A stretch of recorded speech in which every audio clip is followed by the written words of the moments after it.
It's been hard going today. Headwinds, about 10-15 knots, great.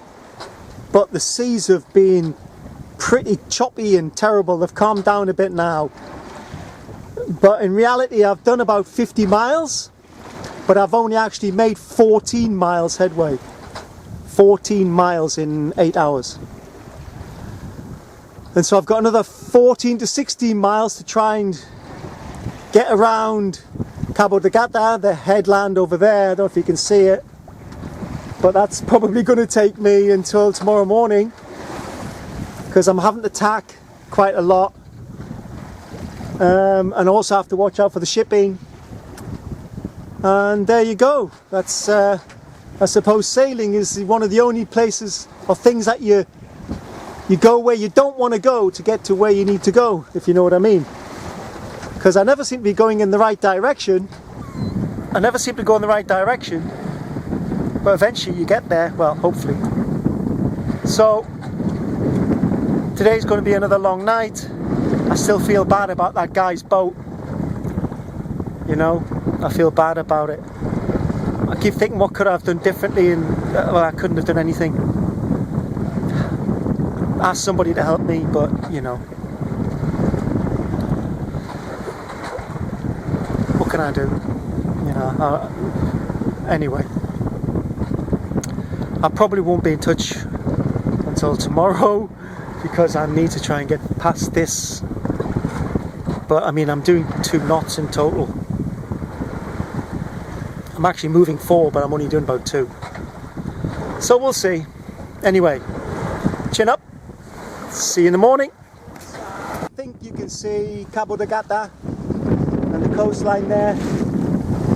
I've been trying to get away from there for 2 days now. Last time you saw me was I was on my way there. We've had strange seas, strong currents, high winds that kept changing direction, and I just couldn't get out of there. 2 days I've been there. I haven't slept at all, and I'm still not completely free of its clutches. But the weather's changed a bit. The sea's still a bit choppy, but it's getting manageable. And the wind's up a little bit. And now we've just got this mist rolling in, not from the sea, but from the land. And I'm wearing my hat. Whoop! And other stuff. Really, it's been mad. It's been mad.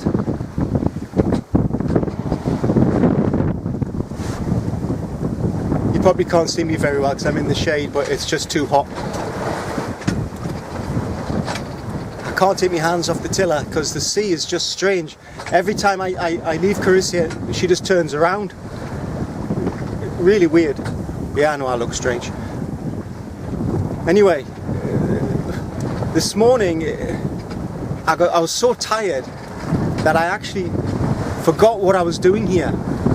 I knew I was on the boat, but I didn't know what I was doing here.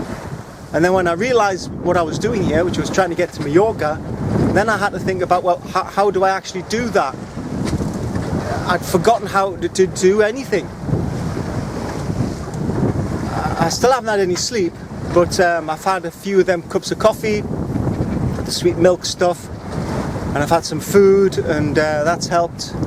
But at the moment I can't really leave the tiller apart from a couple of minutes to jump and get stuff. It's been, I tell you, it's been a bit of a trial. Albaranci didn't let me go, and now I'm in the Med. It's just as messy. It's just as messy, and I'm not talking about Lionel. So I'm on a course of 050, trying to head for Mallorca. Like I said, the wind's improved a little bit, but it's still head on, so I can't go direct. I'm having to tack. You won't believe how many times I've tacked to try to get out of there. You won't believe it. In the end, I had to actually put the engine on a motor sail because it was getting dangerous once again.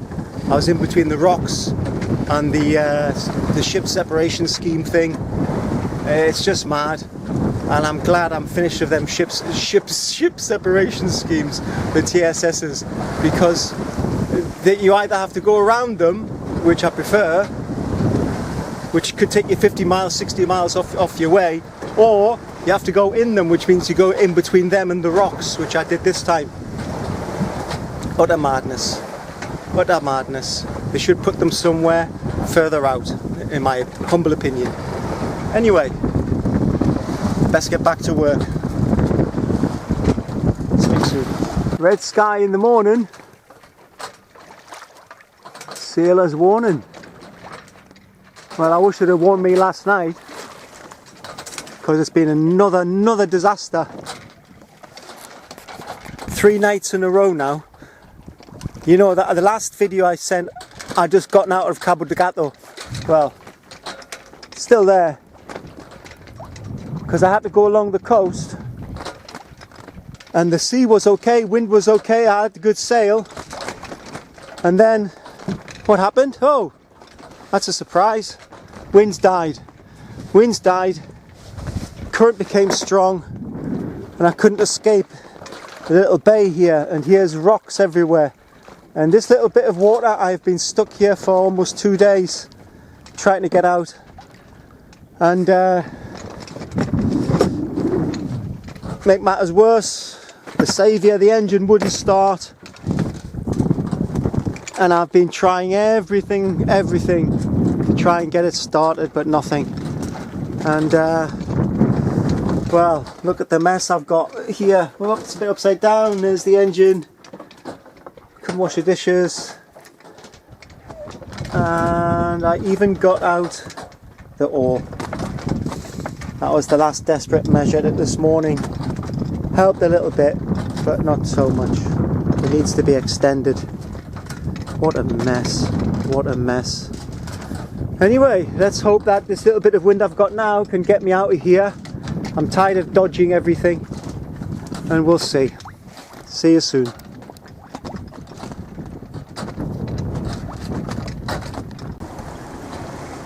I've escaped Cabo De Gata,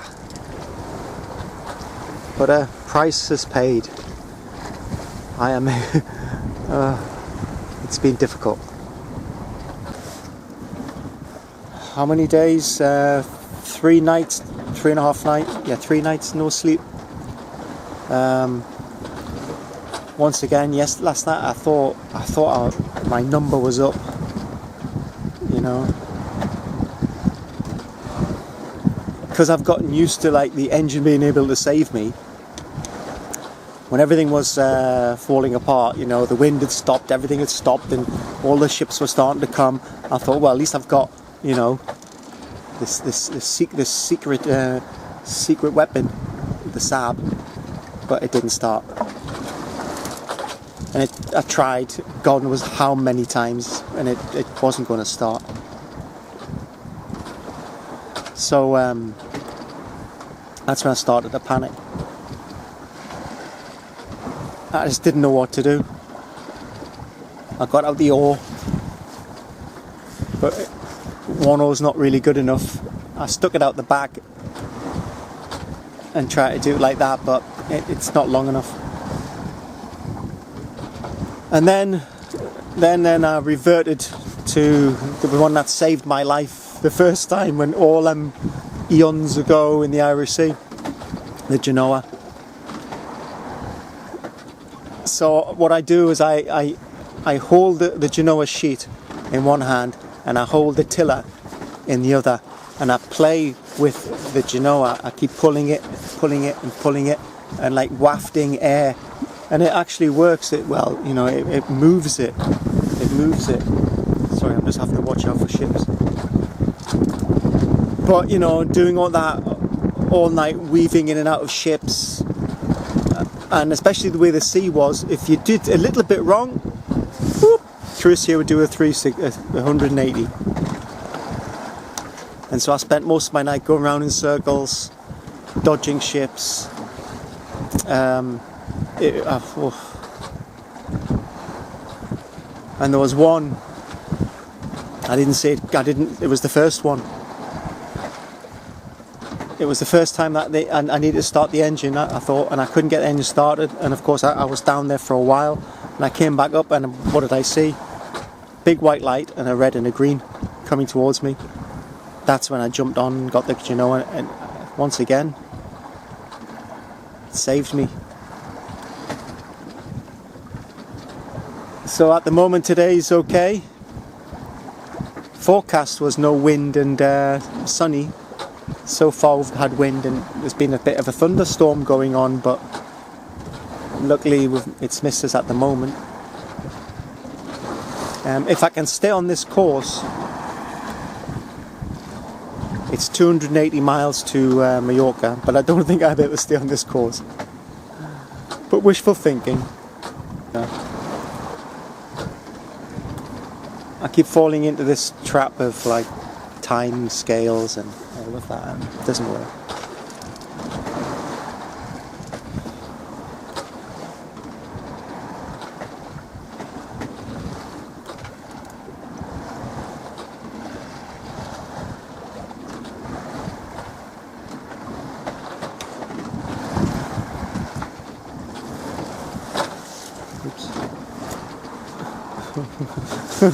Okay. Right, I'm gonna have to eat something. There's a ship coming for a change, and that's it for now. Yeah, all brown and burnt. And look at my hands, blisters and all sorts. But you know, this is a sailor's life, isn't it?